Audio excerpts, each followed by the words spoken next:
Hi guys, I have another New York City layout. This is a photo that I chose that actually wasn't a very good photo, but once you ran it through Instagram, and I also used an app called Fonto to put that phrase right where the crosswalk is in the picture. I also have my travel agent's business card because I was thinking about putting that on the layout and I was able to make it on there. I'm just going through parts of the front row kit. I have the popcorn and matinee add-ons. These are the Studio Calico kits for January. This stamp came in it, and I really like the Let's Go on an Adventure stamp, but I didn't end up using it.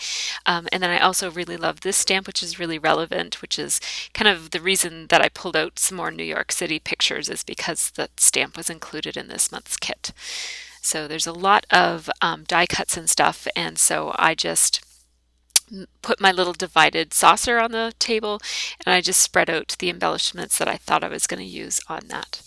Now I'm looking through the paper for the color scheme that I had in mind, which is kind of, what I had in mind was kind of like blacks and neutrals and reds and maybe blues or yellows, but I didn't end up going with all that much red. It ended up being yellow and green as the main color scheme.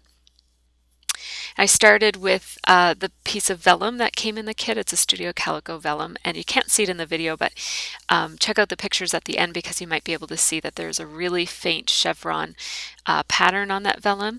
And then I chose that really nice striped yellow paper, diagonal paper. It's by Tim and Beck. And then I chose the green circle patterned paper, which is by Basic Gray. And now I'm cutting out those chevrons from, let's see, a Studio Calico paper. And I love cutting chevrons. It's one of my favorite things to do. It's one of my I don't love cutting them, but I love using cut chevrons. They just make a really nice border. It's actually not quite a chevron, is it? They're kind of just triangles. So, I had the idea to put the business card up in the top corner, and I'm going to put a couple of strips along the left-hand side, and I'm taking papers that are already in my cluster. So the yellow paper from Tim and Beck and the green circular paper from Basic Gray. And then I would just put the rest of my chevron triangle pieces up there as well. And I was going to put the New York City in the speech bubble, but I ended up just cutting it off and using it as the vellum. My first stamp didn't get on there very well. My StazOn ink pad is almost out of ink, but the second time I just paid more attention and really, really, really pressed hard, and it stamped okay. I have to get a refill. I can't find refills, and it seems like I have to buy a new pad. I don't know, I'm sure somebody sells refills somewhere. So I'm just using my Zig glue pen to glue the second strip on there because it was thinner than the other and my ATG is too thick for it. And I'm not entirely sure what I'm doing up at the top there, so I'm just leaving this stuff up there while I work on my main cluster. And so I'm just putting adhesive in the centers, and then what you saw me pull off that adhesive because I decided I wanted to pop up this layer. And that's the nice thing about ATG is you can just rub your finger along it and get it into a little ball and pick it right off your layout if you're fast enough.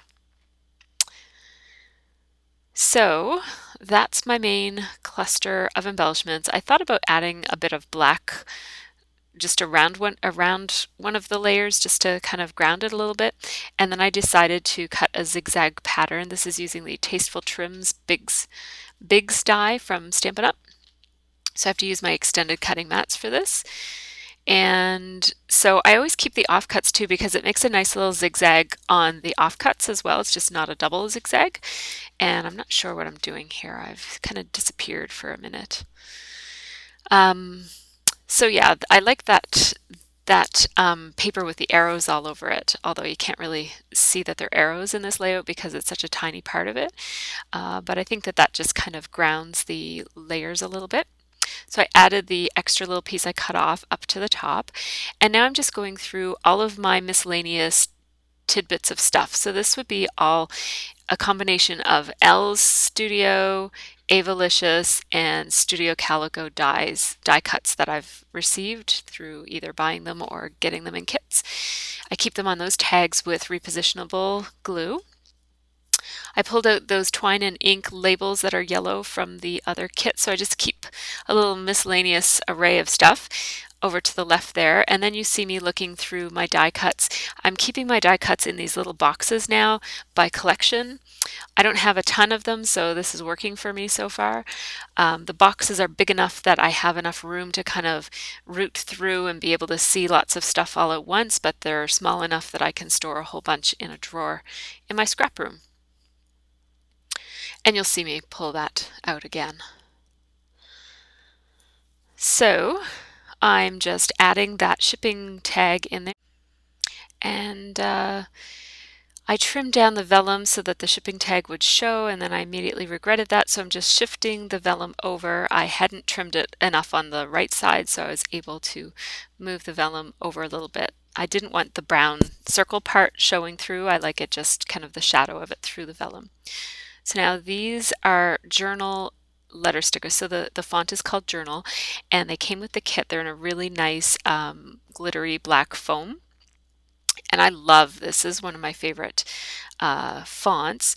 So I was going to put, the title is Gotta Get Back and to New York City. And so I was going to just put the whole title in one color, and then I thought I should put the word back in a different color just for a bit of contrast and interest, because it was looking a little boring with the back being in the same font. So, and I like it staggered. I tried it lined up there and I decided to do staggered instead. Again, I think it just gives it a little bit more interest. And then this is a die cut from Studio Calico. I think it came in one of the kits, and it just says you and me. And so I want to put that on there, but I don't want it to float, so I'm going to layer a couple of things underneath of it. A twine and ink label sticker, and then another blue label that is also from Studio Calico from this month's kit. And this is an example of those boxes. I just get them at the dollar store. And they're really flimsy, cheap boxes. They're not very good. They break easily. But I've got 10 of them, and so I store my die cuts in them. I basically went to the Amy Tangerine line because I knew that it had some of that green, because well those green journal font stickers that I pulled out for the word back are from Amy Tangerine. So it stands to reason that some of the other embellishments would be the same shade of green, and they are. So I'm just kind of layering some stuff there to go with the you and me tag. And I'm using my Zig glue pen to glue down that black zigzag. And now I'm going to put down my title.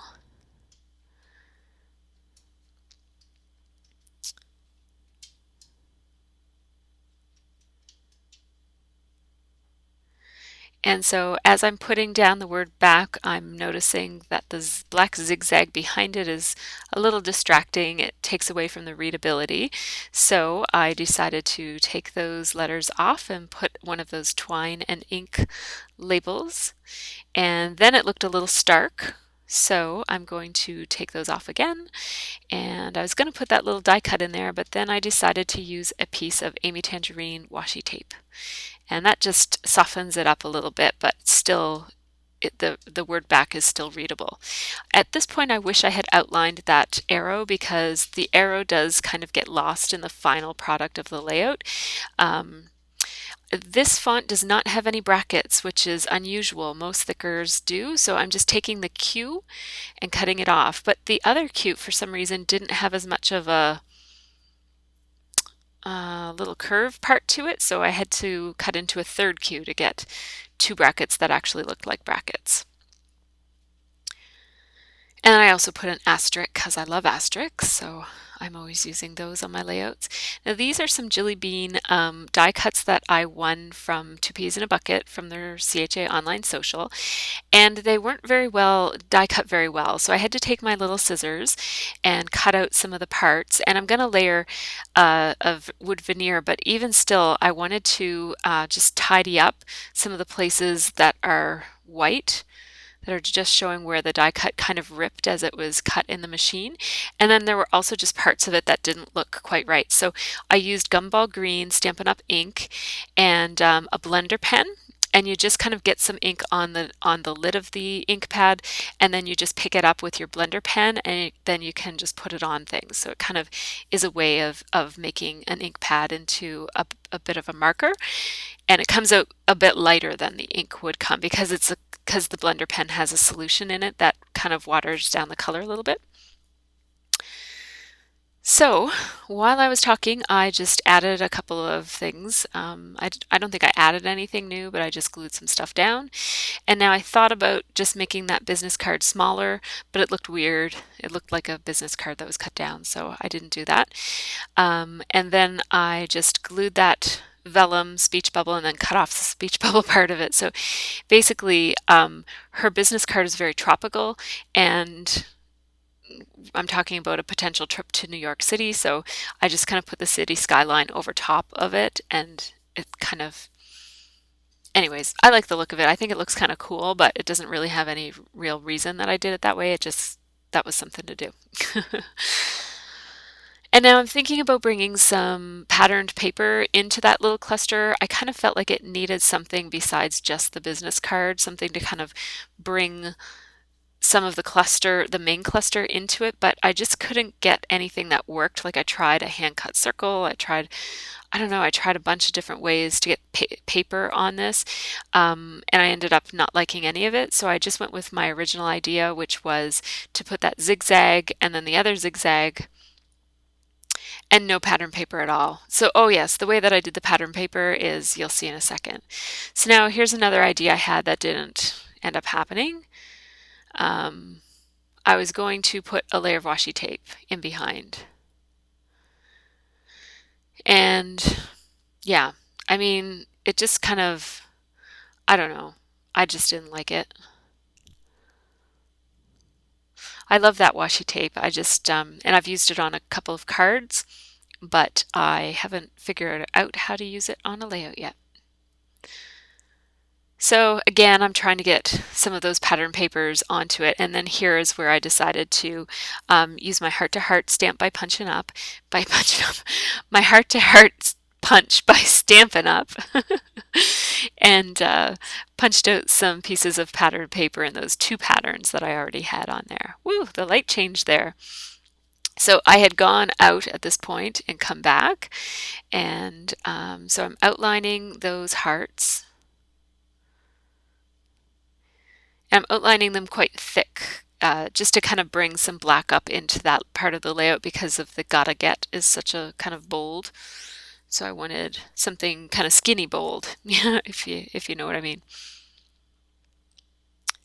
So I'm mimicking the layered arrows that I have down. See how that red arrow down by the word back really does get lost? Oops, I had been outside and I didn't take off my hat.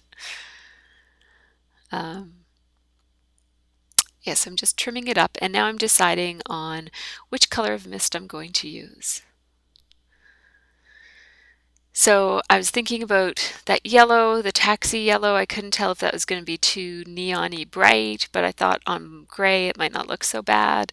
So I ended up pulling out a white, a black, well, it's warm calico, which is like a black, and I ended up going with the taxi, and it ends up on gray. It shows up in a green shade, so that wasn't too bright at all. Warm calico is what I use for black because I don't have a real black. It sprinkles like black. And then I used opaque white as well. So it's taxi, opaque white, and warm calico were the colors I used on the background. And now I'm going to do my journaling. So I'm just pre-writing it just to have a sense of how many lines I have, what space I have. So I'm just writing right there on top of my layout, but with the paper over my layout so that I kind of have a sense of how much room I have to say the ideas I wanted to say. And basically, this is about how I've wanted to go back to New York City ever since I went there in September. I basically didn't want to leave. And also just wanting to show Scott the city. I mean, he's already been to New York, but we haven't been together, and he didn't get to see very much when he went the first time. So that's just about how, we've been wanting so much to book a trip. And we just booked a trip yesterday. So I came home and had to scrapbook this whole great excitement that we have about going back to New York. We're going to go for our 10th anniversary and it's going to be awesome. So we are super, super excited. Well, I'm super, super excited. Scott is quite subdued. He'll be excited as it approaches, but he doesn't get excited about things ahead of time like I do. So I added those wood veneer geotags. And here are some of the close-ups. So you get to see those punched hearts that are outlined and some of my sprinkling. And I really like how those brackets turned out. You can't tell that they started out their lives as cues. That Avalicious Things to Do tag is perfect for this layout because it's kind of like things to do, return to New York. I made a couple of I was doing my journaling so quickly that I misspelled a few things just from rushing. And when I do that, I just kind of go back and write over it, and I don't try to stress too much about it. These are just my everyday pages, right? So it doesn't really matter if they're, perfect. So here I am. This is the speed that I normally scrapbook. It's very, very slow. But basically at this point, I'm looking at that and realizing that the place that I put the You and Me tag, it covers up half of the Twine and Ink yellow label, like you can't see the other half of it, and I really wanted it to show on either side. So I'm trying to decide here, am I going to do that? Am I going to move it, or am I going to leave it the same? And here's where I decide I'm going to move it. I did rip the yellow paper in doing that, like the paper that was over it, but I don't think you can see it unless if you're really looking for it. So here I'm just moving it over a smidgen, and now you're going to be able to see that Twine and Ink yellow label on both sides. And it's a tiny, tiny difference, but otherwise, see how you can see the little bits on both sides peeking out? Those kind of details matter to me. There's a lot of details that don't matter to me, but that was important to me today. There might have been other days when I would have overlooked that, but today I just wanted to get that one fixed. So that is the layout. Thanks so much for watching, you guys.